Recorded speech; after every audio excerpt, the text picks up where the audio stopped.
Imperial Magistrate reached a verdict. I have guilty or innocent. Spare me this mockery of justice. Okay. Why'd you pick these books?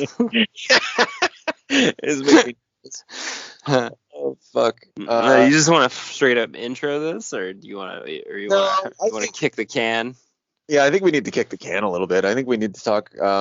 I was really pleased with. Well, actually, no, I'm not surprised, but I was still pleased with the carbon they want to reduce is us. Yes, you like that one. Yeah, you love a good COVID intro. I do. I mean, like it gets me fired up. I mean, because it's gonna be. I mean, we're not gonna have this forever. And then it's just gonna be run of the mill fucking. Oh yeah, man. It's gonna be. Then we're gonna have to talk about gas prices and shit. Oh yeah, don't get me started about gas prices.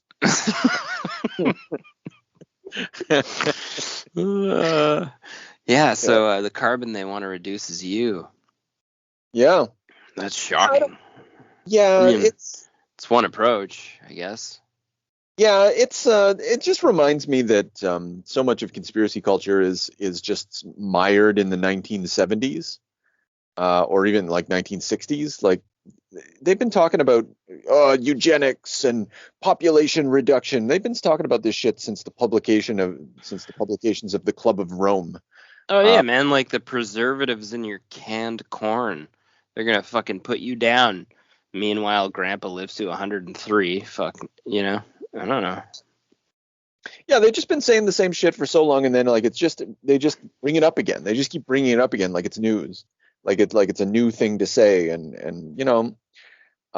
then nothing happens because like you said, in our little chat, I guess the idea is that we're getting pumped with nanites and shit like that are going to get activated by 5G.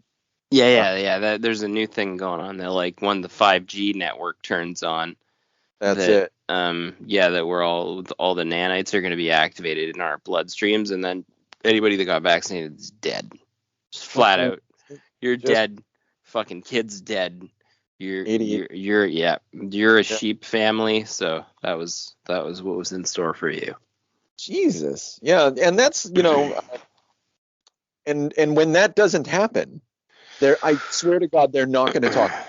Well, I think the funny thing was later on in that post, there was a guy that wrote, "Hey, I'm a cell phone technician and we're working on installing 6G tech already, so I'm not sure what you're getting into here." But yeah, and I did know that they were before I left telecom world, I did know that they were already piloting 5G.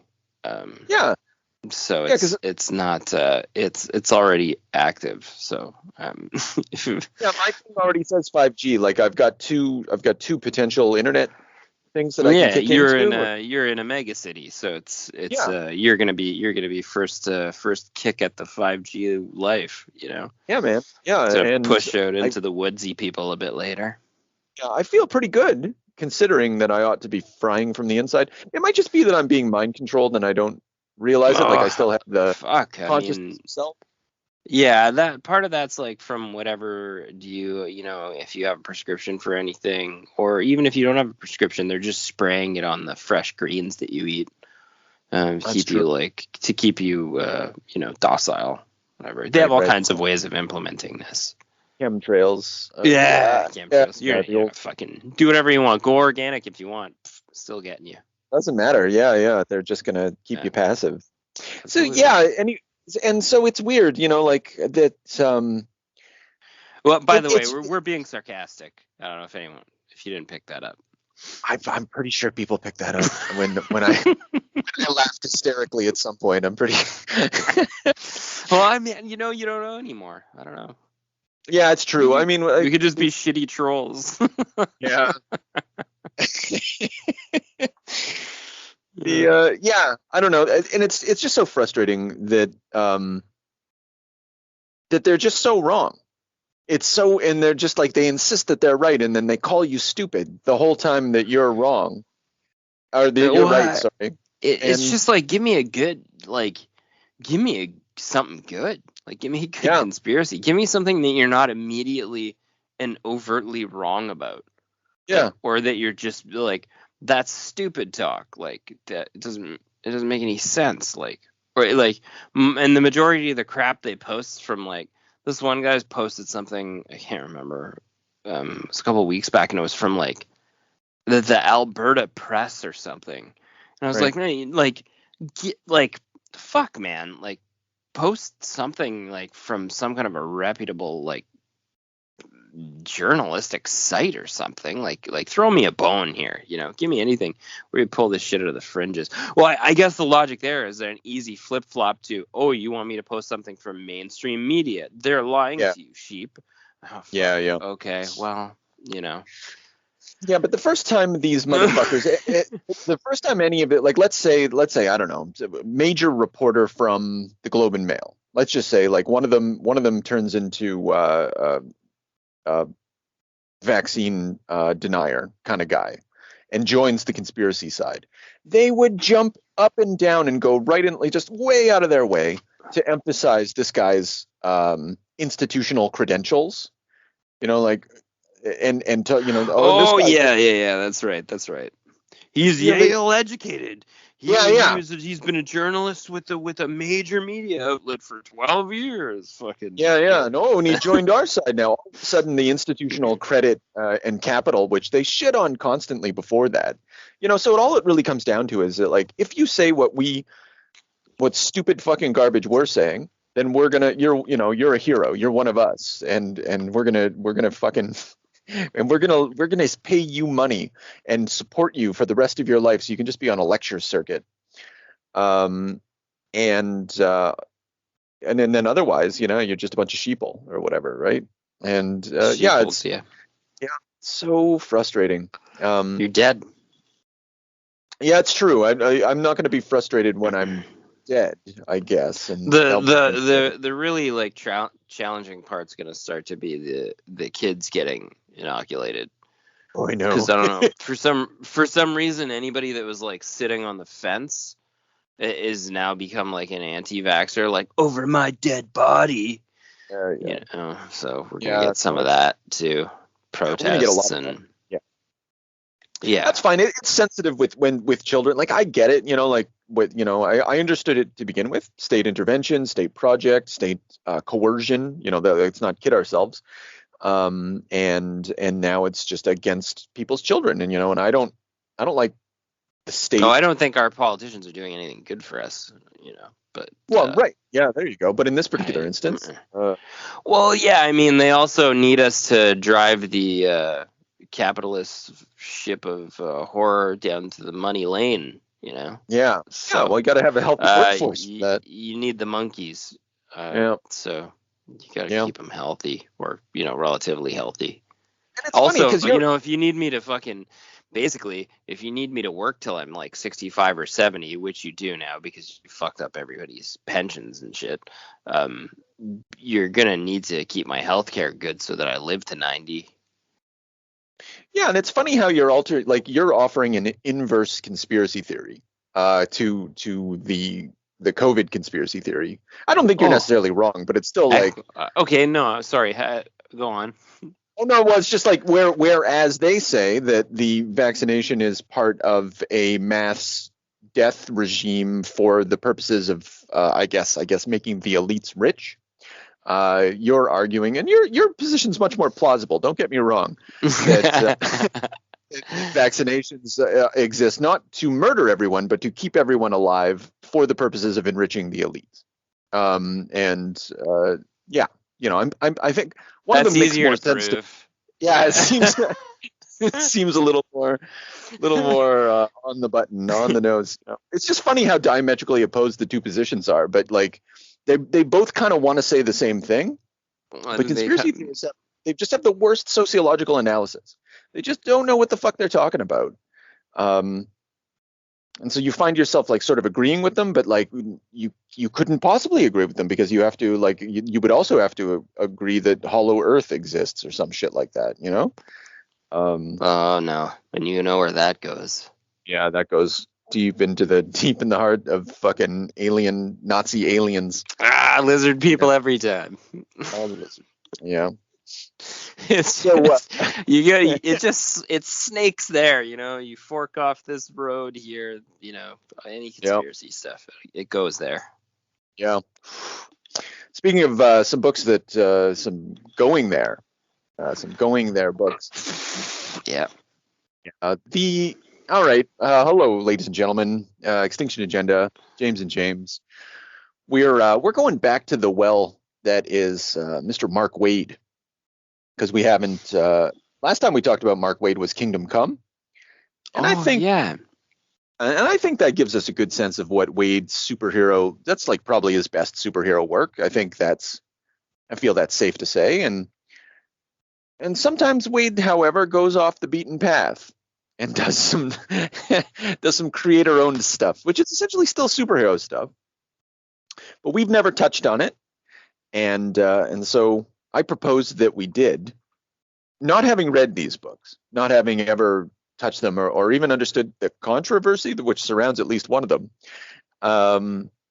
I suggested that we and you agreed, because you're an agreeable fellow. We would read Potter's Field from 2007 from Boom Studios, and a little something called Strange Fruit from 2015, also from Boom Studios, where Mark Waid was briefly an editor-in-chief, and that's where he publishes all his self-published stuff, through Boom. And yeah. I don't know how much stuff I've actually seen from Boom Studios, like actually on a comic book shelf.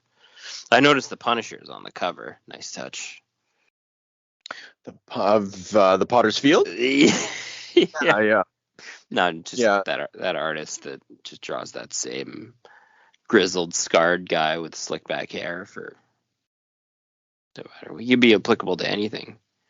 If you ask that guy to draw a Wolverine, I mean, he's gonna look like you'd get the grizzled, scarred guy. Yeah, you're right though. That's I wonder if it's the same guy that did the cover. 100%. Oh, that's J.G. Jones, cover artist. Okay, all right. That's funny. There's some continuity there, because obviously he's the Strange Fruit guy. I don't know. I guess we might as well. I don't have a lot of Boom stuff either. Although Grant Morrison's published a lot of like his Santa Claus comics through Boom. Those are good. I read a little bit of the first one. I didn't actually quite care for it, but I dropped off early. You know what? I'll drop this on you. Maddie really likes them. Oh yeah. All right. Yeah. Cool. Yeah. A little over the top. Wasn't sure it was appropriate exactly, but I just let it. She was into it. We were moving in. Right. And there's some boxes of my comics like just sort of strewn out before my laboratory was finished. And she was just nose deep into like issue 2 or 3 before I found her. I said, "Oh, okay. Oh, well. Yeah. You like those? I don't know." Yeah. I don't remember them being particularly bad, but I mean, like, I'm kind of numb to those sorts of concerns at this point, because Matthew's not old enough to read stuff yet that I don't show him. Yeah. My main concern would be like that you're like 3 issues deep in The Boys or something, and I'm like, oh fuck. Yeah, that's gonna stay with you. Yeah. So I don't know. It's kind of mostly it does. Maybe it's kind of fitting. My perception of it, I haven't really scanned their catalog, but Boom is. My perception is that it's mostly children's comics or like teen comics and stuff like that. Okay. I could be wrong about that. I feel like Lumberjanes is on there and stuff like that. Anyway, Mark Waid publishes through Boom. Good for him. This is his home for doing that sort of thing. Right.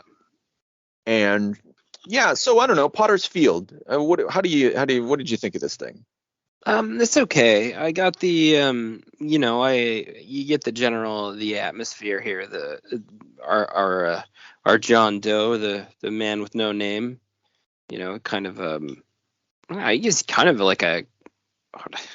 It's weird because he's like I like the sort of like storytelling device they use where he's going out to the graves and he's solving like unmarked, like they're basically like cold case numbers.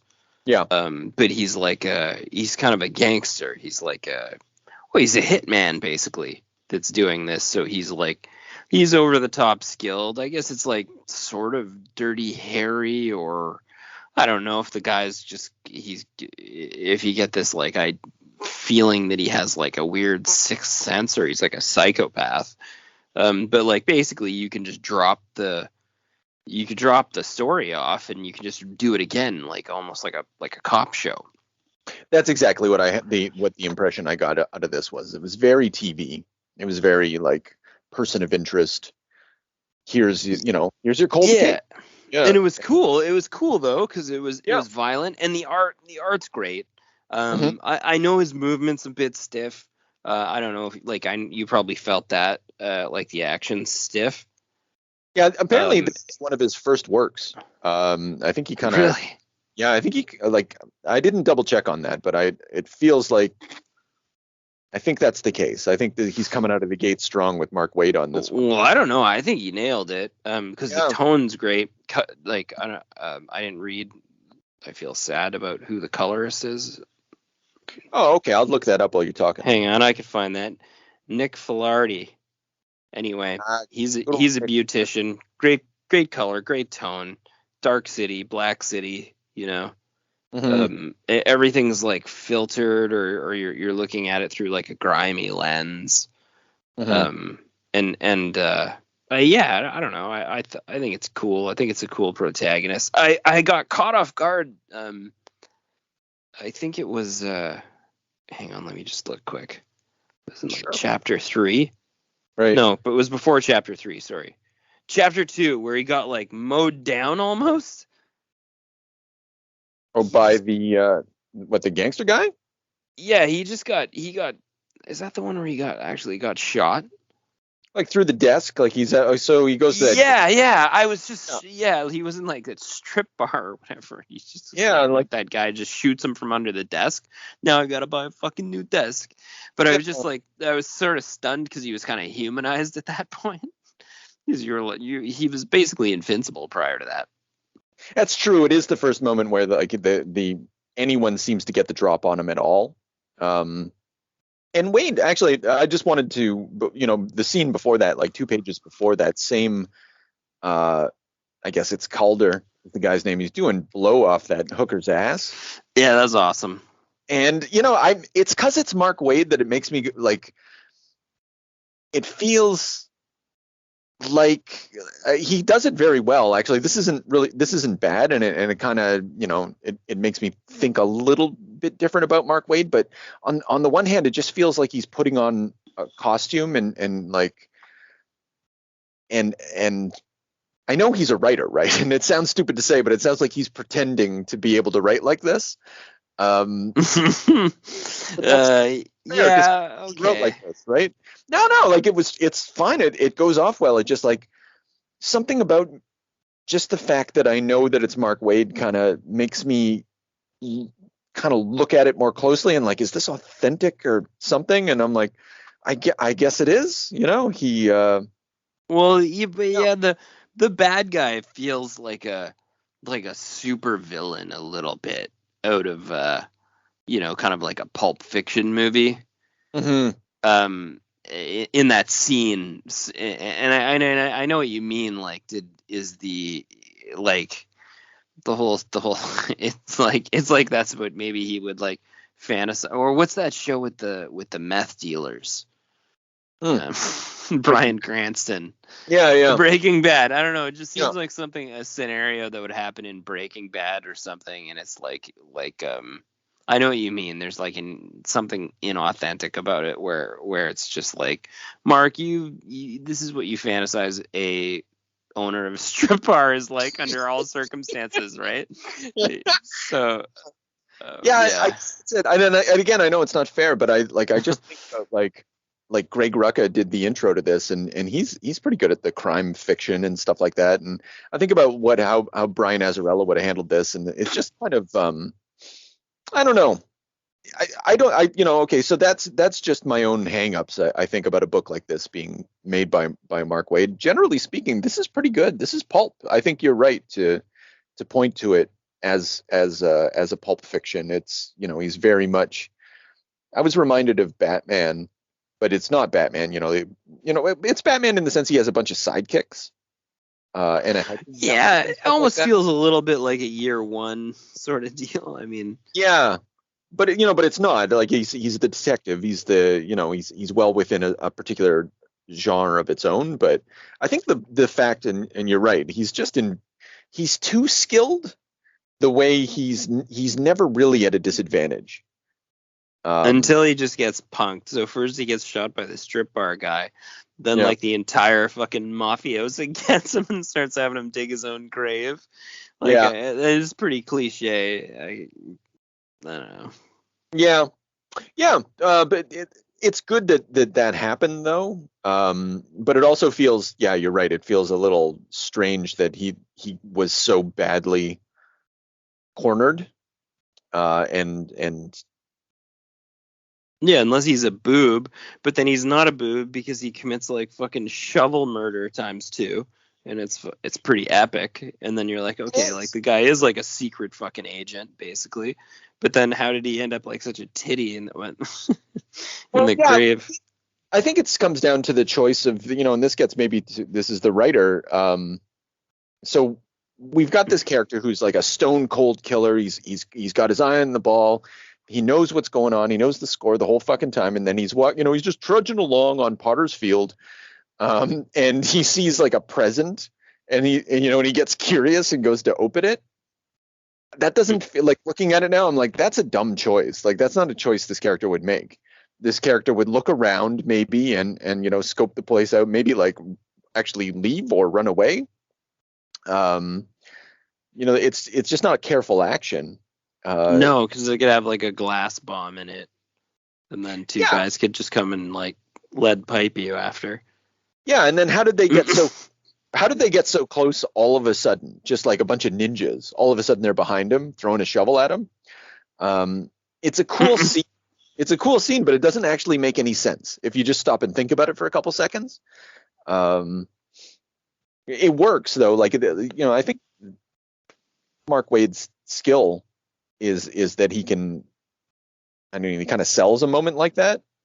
But it just seems to kind of it's not consistent with everything we've seen up until then. No. Yeah, when he beats the shit out of them with that shovel though, like a fucking Jedi. Yeah, those are great scenes. I noticed that there's not actually a lot of sound effects in this. Like when people fire guns, it's usually just like a flash of light. And then by chapter 3, suddenly there's snap, blam blam, and then. Oh yeah, you're right. And then, by chapter 3, we got every sound effect in the fucking world. Yeah, just in that silent 9-panel grid, especially walk, blam, clang. It kind of reminds me of kind of puts it in the tradition of The Spirit or something like that, like that Will Eisner bit, which was also very playful, cartoony noir, but not that this is cartoony noir or whatever, but yeah, I don't know. This was all right. I don't have a lot to say about it though. Like, it doesn't. No, I know what you mean. I didn't. If like you said, it felt like separate episodes. But I mean, I like that. I like that narrative tool, even though it's stupid. Because I like the idea of you create like a fun main character and create your side characters, and then be able to have he has endless potential for like cold case scenarios. Could be a gangster, could be a teenage hooker's corpse, could be whatever, could be any kind of a death, could be a cop, it could be like it could also just be more human and more, fucking just some sort of weird accident one day and they couldn't identify the body. And he goes above and beyond just to figure out. That's pretty boring. Yeah. Well, I don't know, a guy like Mark Waid. Well, I was thinking about. I was wondering. That's a twist episode. That is. Yeah, I was wondering who would be better at doing this. Whether or not it would be. And this is a stupid question. I'm not actually sure if anything is going to come of it. I was just thinking about, like, what if Kurt Busiek did Potter's Field? I don't ever see him doing something like that. I guess I was kind of trying to contrast the two things, because I was thinking about, and we'll probably get another chance to talk about I don't this, know why. I know. Have we done Kurt Busiek before? We have. We did the Astro City. Yeah, we did Confession. Yeah, I'm pretty I think just off the top of my head, I feel like over the years and whatever I've read, not a crazy amount of stuff, but I mean a lot of comics. I always think in my head when I hear the two names out loud, I tell myself Kurt Busiek's a better writer. I do as well. Not a dig on Mark Waid. He's one of the greats, whatever, But, he's okay. Actually, these books make me think that, like, I'm not sure he's one of the greats. I think he's just he's maybe the best hack of them all. I'm willing to give him that. Like, he's top of the ranks, hackathon, Mark Waid.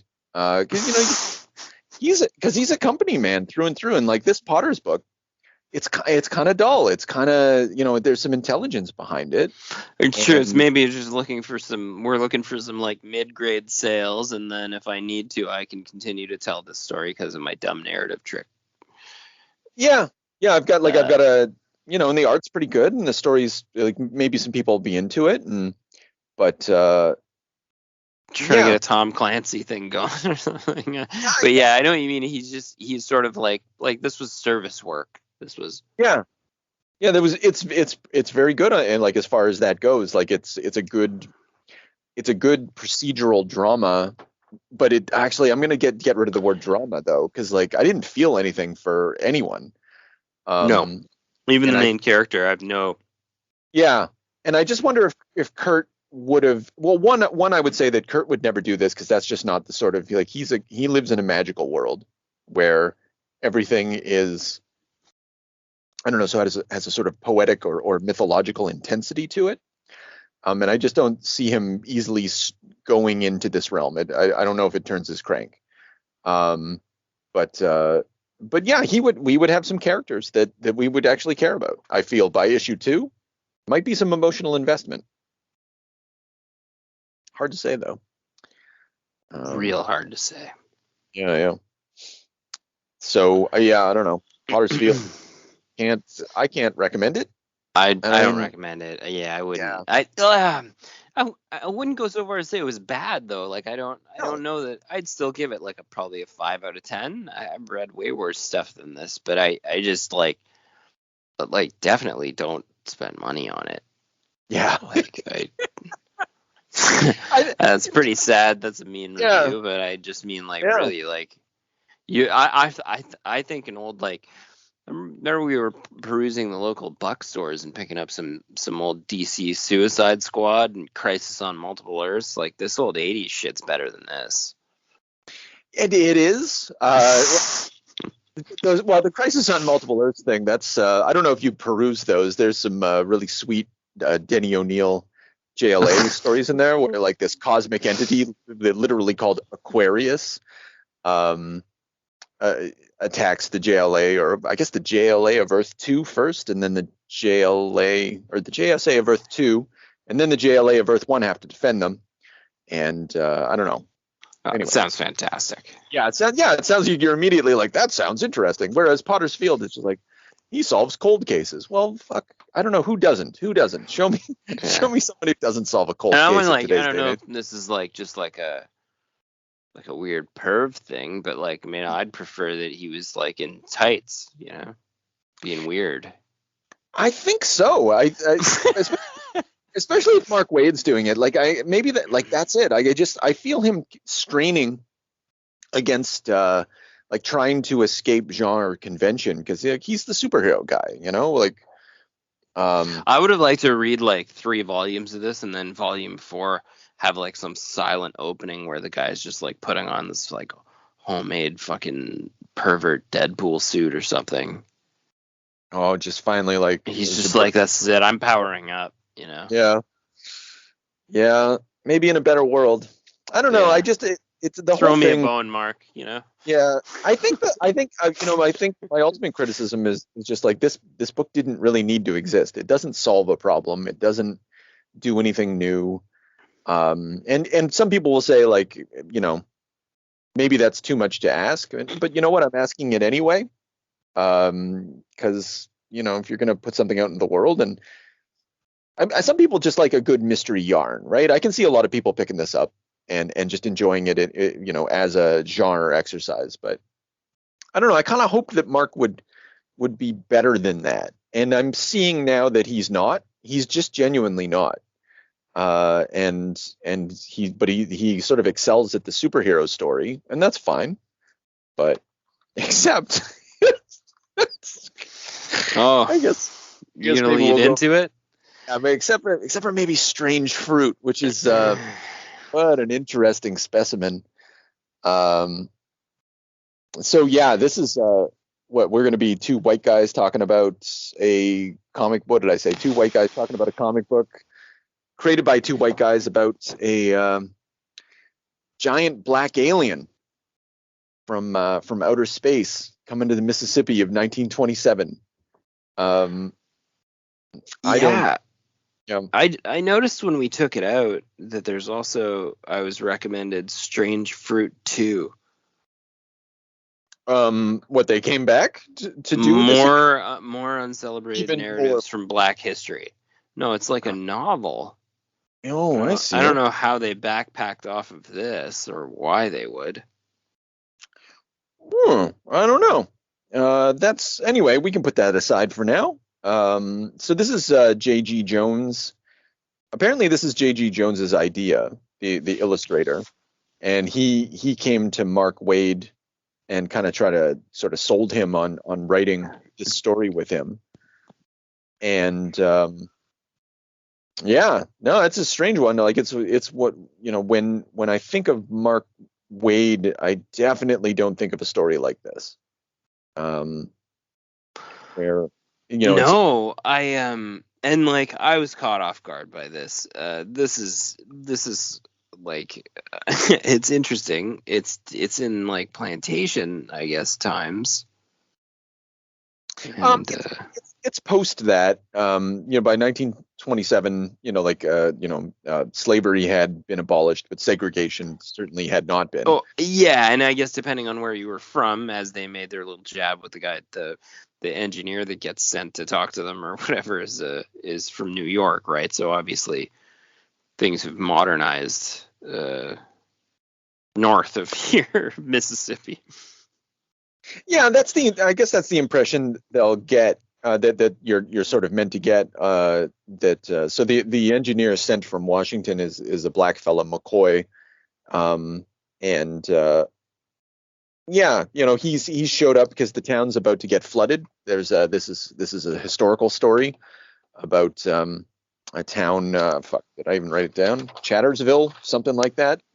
Yeah, and they're going to get flooded. There was they talk about floods in 8 states. Imagine that happening right now. Remember, like recently when Europe had all those floods, and everyone was freaking out. You know, 1927. Well, floods are always biblical, you know, when it happens that in a big scale like that.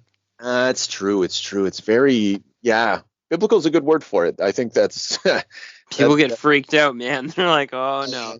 He's washing us away and shit. So yeah, people are threading that the threat of being washed away is coming to the town, and I guess the major thing is like the workforce at this point, like the cheap labor, and this is how the story speaks of them, is largely black workers, and there's sort of a white minority which you know, sort of still lords over them. It's, you know, slavery is ended, but it's not.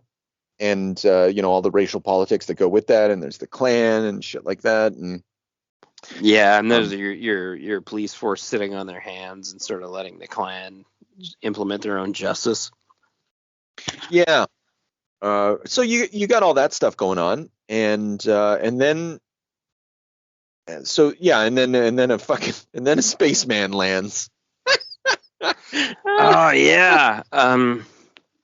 So like the book was actually the book's very good at the beginning and shocking, and it's painted and rendered well. And like we just mentioned, like there's so much going on in terms of background politics for the time period, and it's horrific, and it's relevant to present day. And then bang, this fucking alien sort of like changes to the whole tone of the book to be kind of bizarro. I don't. Yeah, it does. I get this is another situation where I was like, why did this book need to happen? Like, what was it about J.G. Jones where he was like, I want to tell this story about racial politics and racial tensions in the Mississippi I already forgot the name again. Chatterley, Mississippi, 1927. You know, apparently he had done all this research and he was hot for it, but he was like, and then I would just want to put a big black alien in it. And you're like, why? You're like, what? It doesn't do anything. This story doesn't gain anything by a giant black alien showing up.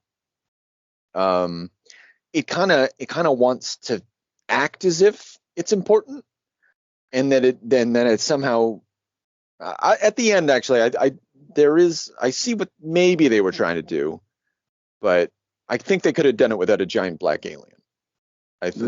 He's Superman, right? I guess he kind of is. I mean, he's like he's a full-grown black Superman.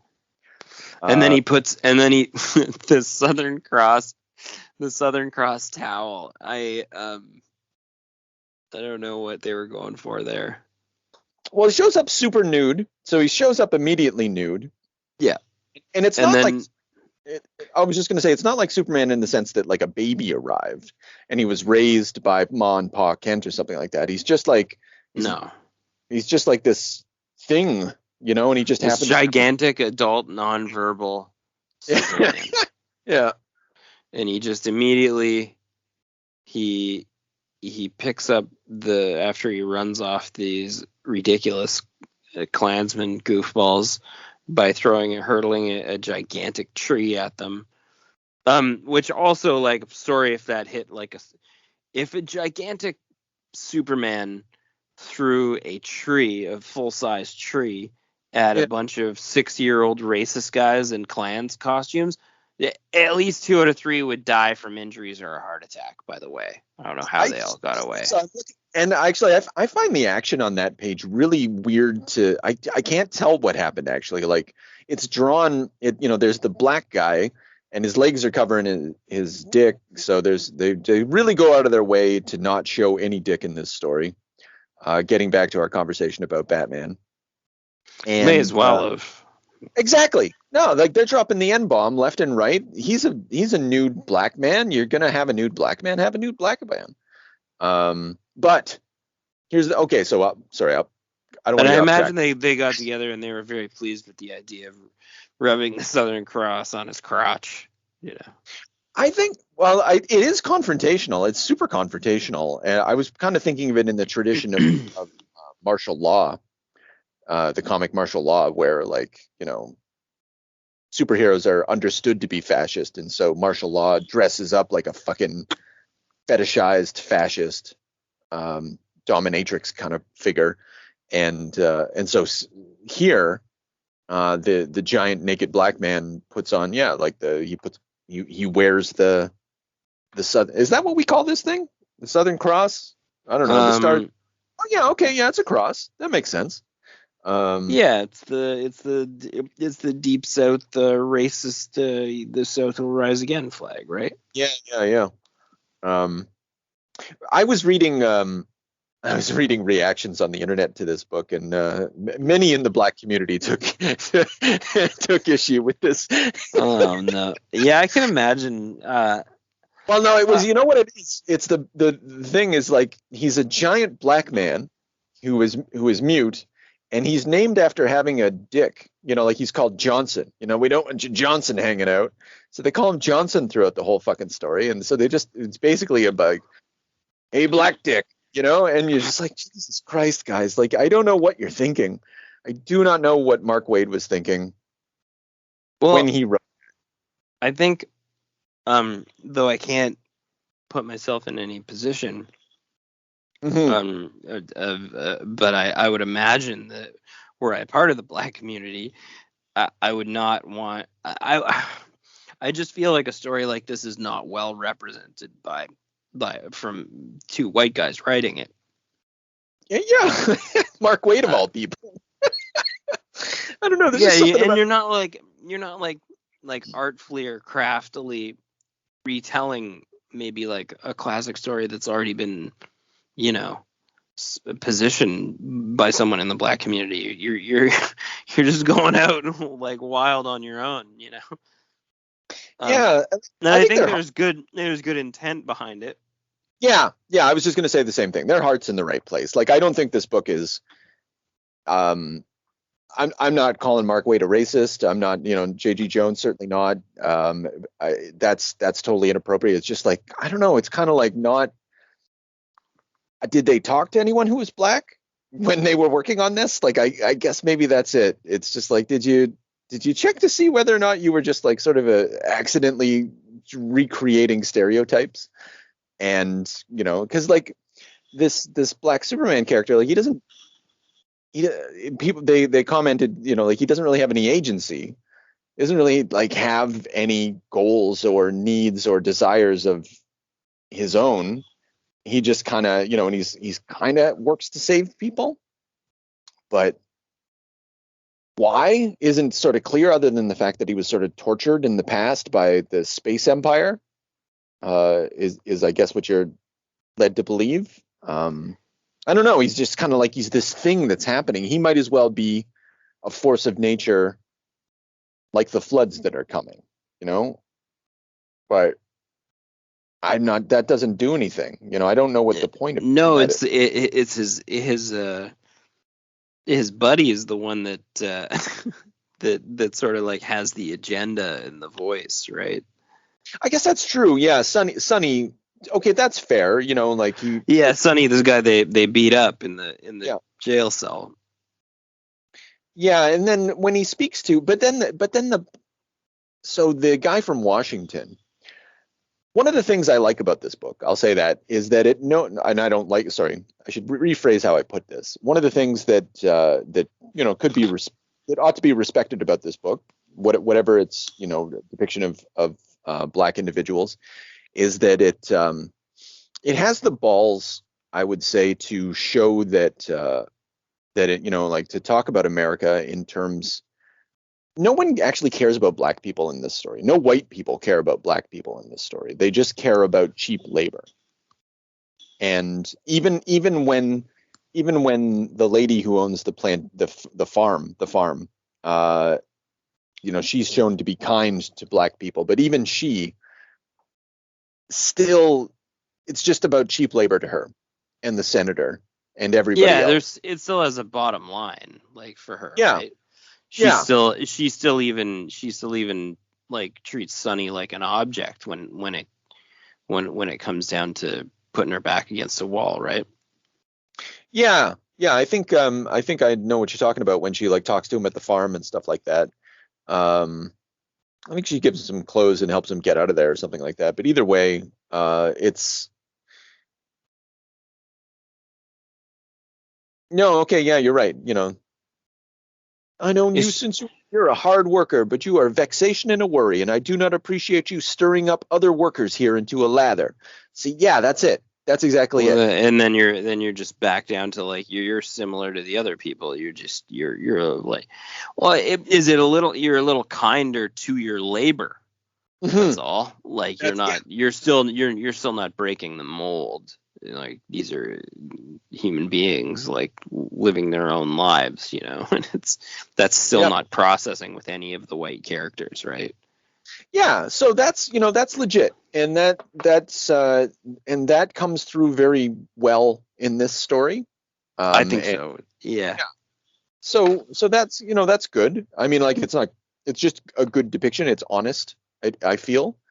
And even I was going to say the guy from Washington, who's a black man, nonetheless, even he has sort of assimilated and is representing or serving that same impulse. Like when he sees the giant black space alien, his first thought is like, I'm going to use that giant black space alien.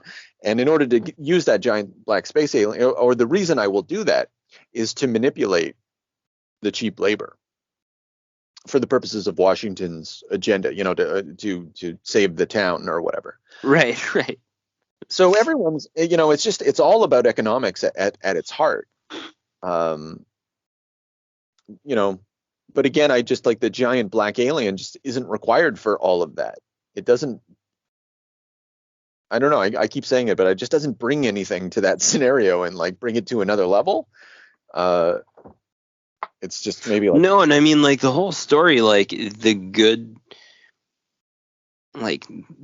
bulk of the important narrative happens completely outside and around like the space alien guy. Like Big Johnson doesn't really play a role in That's true. Yeah, because he doesn't have a character. He's not a thing. No, sorry, he's not a person. He's a thing. Whatever the story would want you to think, it's that's certainly not it. Okay, so they show him in the library, they show him reading all the math and stuff like that, but like even that doesn't make any sense. And I know I'm being a nerd when I say this, but like he can't read English and he can't understand words, but for whatever reason, he knows in the library to grab the book on advanced mathematics, and suddenly like Roman and Arabic notation makes sense to Mr. Space Alien Man. Like that notation isn't universal throughout the cosmos. People have different ways of writing in Alpha Centauri, I would imagine, and it would have been just as non-understandable here as any other language. But Mark Waid needs to show that there's actually a deep intelligence at work here, right? Like this is the only way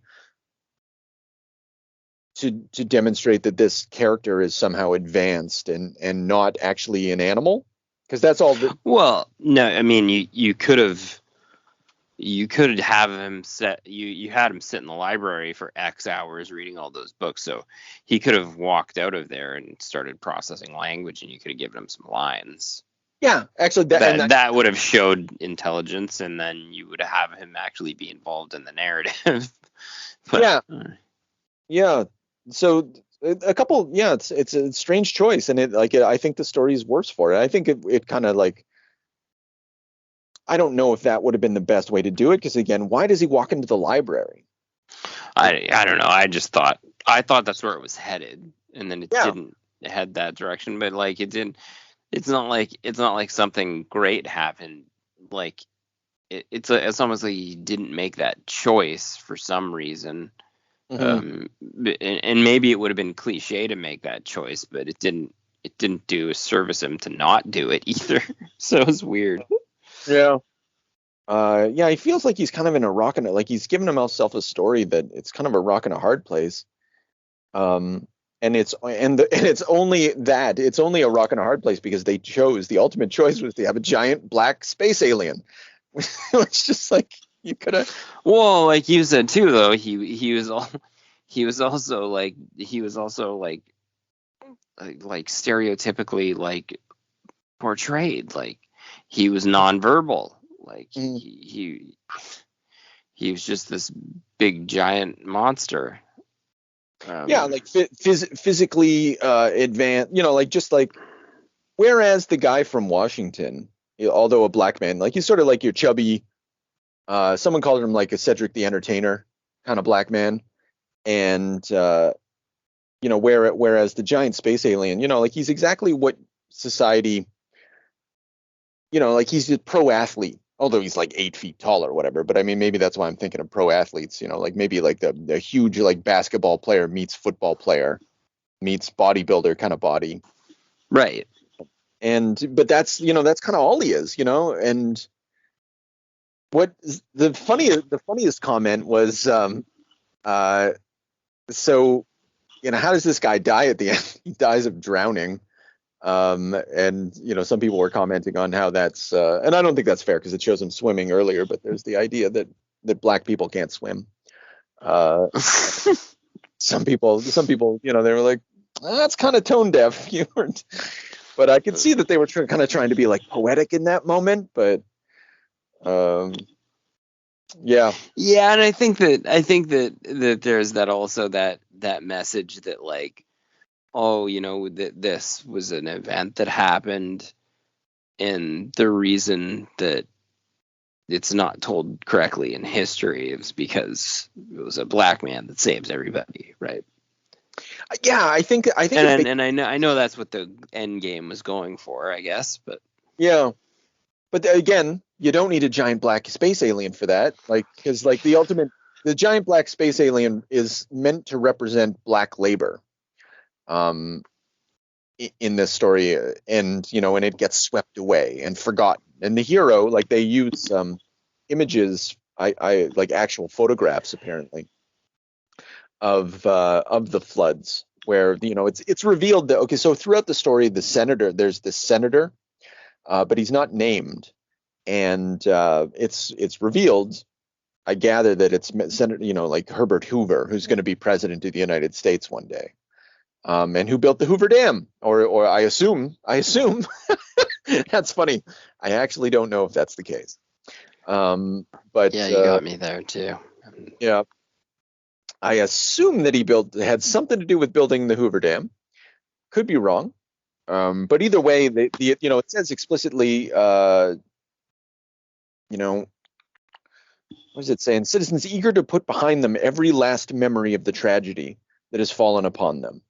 And so the story is ultimately about the floods being held back by the work and sweat and oppression of black bodies, and all the terror that they experienced, all the violence, and but at the end, it got swept away, and Herbert Hoover rode to the presidency, sort of on that.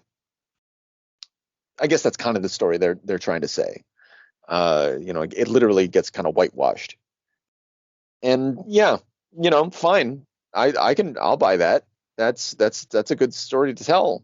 And on the face of it, not wrong. But yeah, I'm just gonna say it again. Why'd you have a giant black alien in your story, bro? Why'd you do it?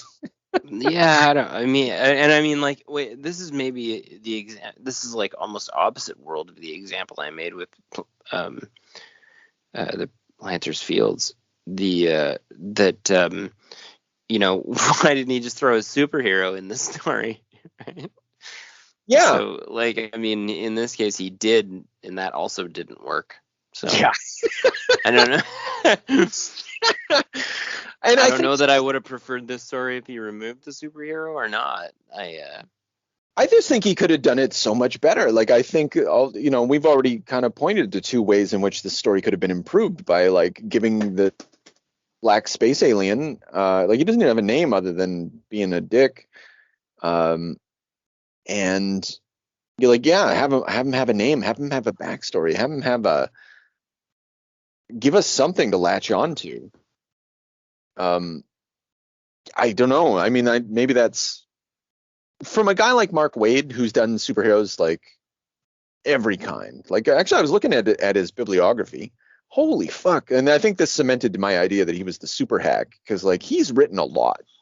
I don't know how many fucking thousands and thousands of pages he's written, but I was actually very surprised. But it all made sense. I was like, of course, I know all those runs. Yeah, because he's on. He can go on an autopilot. That's why he uses very generic ideas and recycled things. I think it's probably just a reaction.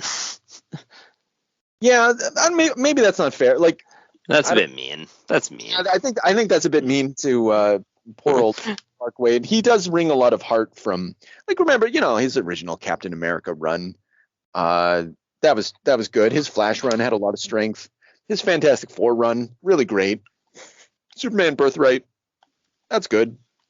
I never read his Legion of Superheroes. Yeah. Anyway, I don't know.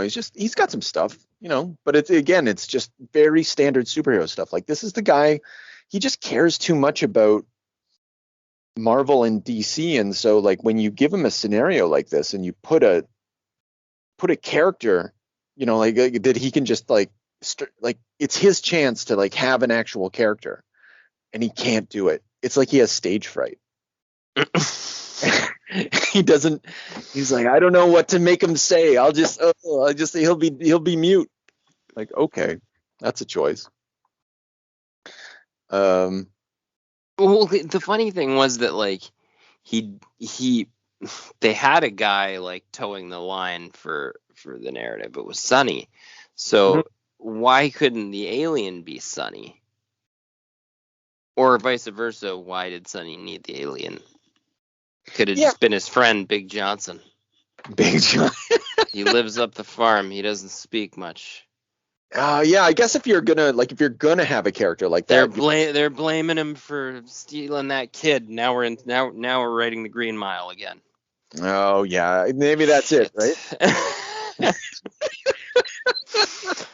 Does he have superpowers? Yeah. Does he make? Yeah. All right. Yeah. Yeah. So anyway, we haven't talked about J.G. Jones's art at all. I don't think. It was beautiful. I don't know. No, I guess I just wanted to have been said. It's funny that this book is very. It did remind me of Kingdom Come in its, like, this is also sort of Norman Rockwell-esque. It's painterly, and it also sometimes it does kineticism much better than I think Kingdom Come does. I think so, definitely. And there's also the like the reactions are sort of like extreme versions, but that's like sort of a nice animated touch, Like Kingdom Come had a lot of the realism, like the photorealism, but it didn't have the big vaulted reactions. Like that guy's getting like beat with billy clubs in the jail cell. Oh yeah, and his face and just reactions when people are yelling at each other and stuff. It was good. It was well done that way. Yeah. Yeah, and I think it's because it's not where you can tell that this is sort of JG. I could totally be wrong about this, but whereas we know that Alex Ross has people pose, I think J.G. Jones is a little more off the cuff. Like he's not he's an illustrator rather than a portrait artist who tries to illustrate. And yeah, I think the distinction there is, I think it's helpful. Well, it's visible for sure. Yeah. I love that. One thing I did like is I like that the main racist asshole blows himself up with some dynamite. That was awesome. Yeah. That was very satisfying. I think it needed to be bigger. He's throwing dynamite from the bridge, which was cool. At the at Johnson, I feel stupid calling him Johnson. I don't, but actually, when he gets hit by the dynamite, that looks actually very bad.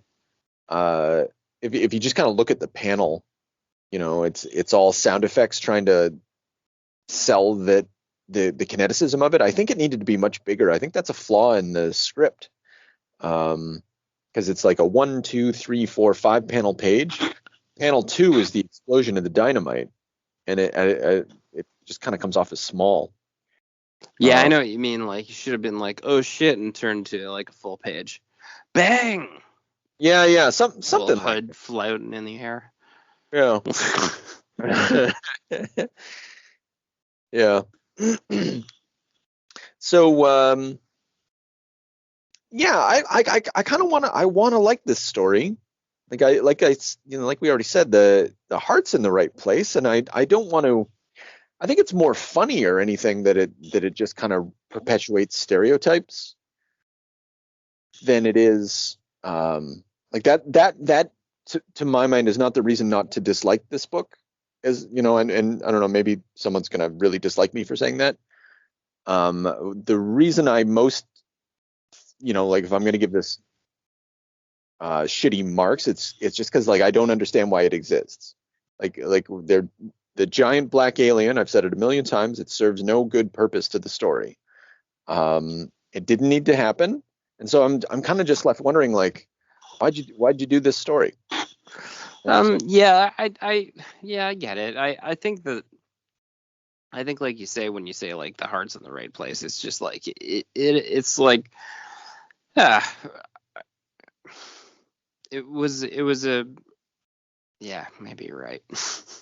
Yeah. They're trying to do something there, and it definitely like it shows good faith on their end, and it's well put together. Yeah, it's not a bad comic. Like it's just not a bad comic, and I think maybe that if it was a bad comic in addition to perpetuating cultural stereotypes or sort of like unhelpful cultural stereotypes, then I might even tell people not to read it. But yeah, actually, but this is another one. I'd never tell anyone to read this book. Yeah, like, I wouldn't go recommending this and having people be like, "Wow, okay." Yeah. Yeah. And not. I just think that I like you say, I don't know what they were doing. I get that it had good intention behind it, but it just like it needed to be, if you're gonna be it's gonna sound stupid and I don't know, whatever, but if you're gonna be that white, you need to you need to be more careful, and B, you need to have like a point of reference. You need to have somebody involved in the project that has like some kind of point of reference. Yeah, I guess so. Maybe they did. I don't know. Yeah, maybe they had Big Johnson posing for them. I'm not sure. Jesus. Yeah, I don't. And I don't know how to. Normally, I don't know how to gauge an individual's whiteness, but with Mark Waid, it is absolutely sets off my white arm for sure. Like, he's like on the 11 on the 10. Oh yeah, man. He's the guy you ever met, And so yeah, he just needed someone to hold his hand, I feel, or not to have entered into this project with J.G. Jones. Like, he just looked like Mark Waid. I literally like, I could dress him up for a movie where he's rounding up laborers into trucks. He's that white. Yeah. He's that white. You heard it here first. So, yikes. Okay. Yeah. So yeah, I don't know. Mark Waid, I'm gonna have to say, like, maybe you'll agree, maybe you won't, but like, stick to your lane, Mark. Yeah. I think that's fine.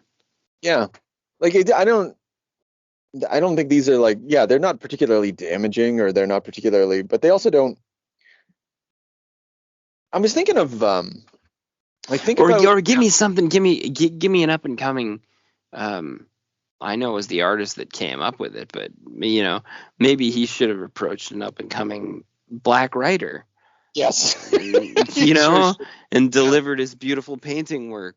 Then I would have been like, okay. And I think that if writing mistakes were made at that point, people would be forgiving of it, and it could have been a very big project.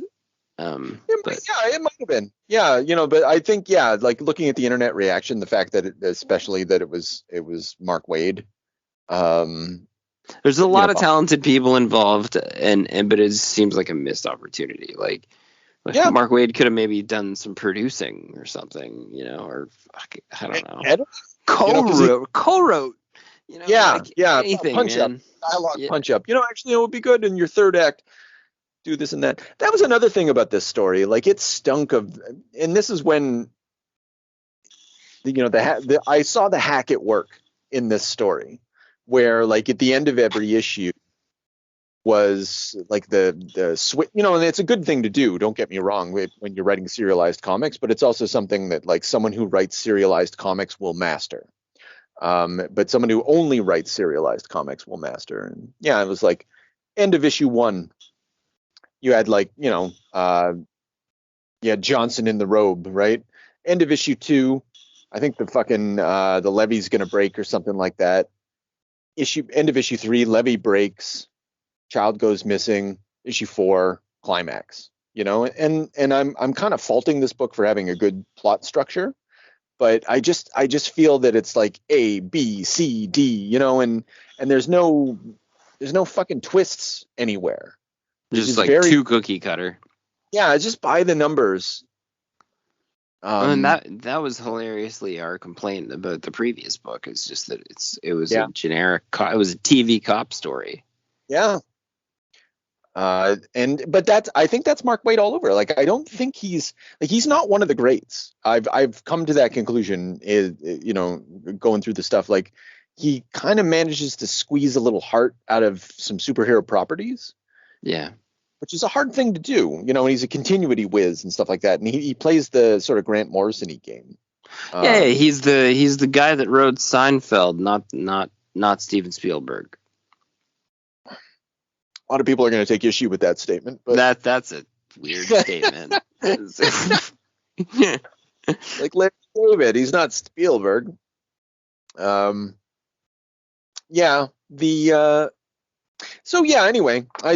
it's a shame. But this was interesting. I mean, I feel this is a rare moment where I feel I kind of have to like thank you for doing this, because like these weren't great books, and I kind of feel embarrassed that we went down this hole. I was actually okay. I picked Strange Fruit first. I was like, "What's going on here?" And I fired that off, and I was like, "Wow, this is gonna be hard to talk about." Yeah. Well, yeah. Sometimes that you know, I didn't know Mark would go. I just didn't know he'd be like this. So yeah, and that's fine, man. I'm always interested to see what happens, you know, with writers and what they're doing when they switch companies or get their own ideas cooking, and it's yeah. I think that another thing. Okay, so I guess this will transition to our next episode as we're out. But so another thing that Mark Waid did with Boom is like he did 2 stories, but one is germane to what we'll be talking about next. He did a story called Irredeemable, and it's basically it's an evil Superman story, and there's all the analogs of Lois Lane and fucking the JLA and Lex Luthor and shit like that. And I read the whole thing. Actually, it's one of the better, maybe if not the best Mark Waid thing, because like there's some sick shit in there. I recall, like I you know, and there's a lot of issues. I think there's like 8 volumes of it, and that's also through Boom, and he pulls something like that off really well. If he's gonna go dark, he's got to, but again, it gets back to my concept about stage fright. Like he knows how to manipulate the standard superhero tropes. Like, you want me to write an evil Superman story where there's a good Lex Luthor and blah blah blah? That's fine. You know, like I can do that because this is the language that I understand. But anyway, next week we're going to be talking about I guess we're like some evil Superman stories, or some like dystopian Superman stories. And, right. Yeah. That'll be. I'm not going to tell you what the subject matter is, though. I'm keeping the audience in the dark on that. Whoa, yeah. Easy, guys. Could be worse. Yeah. Now, all we need is a little energon and a lot of luck.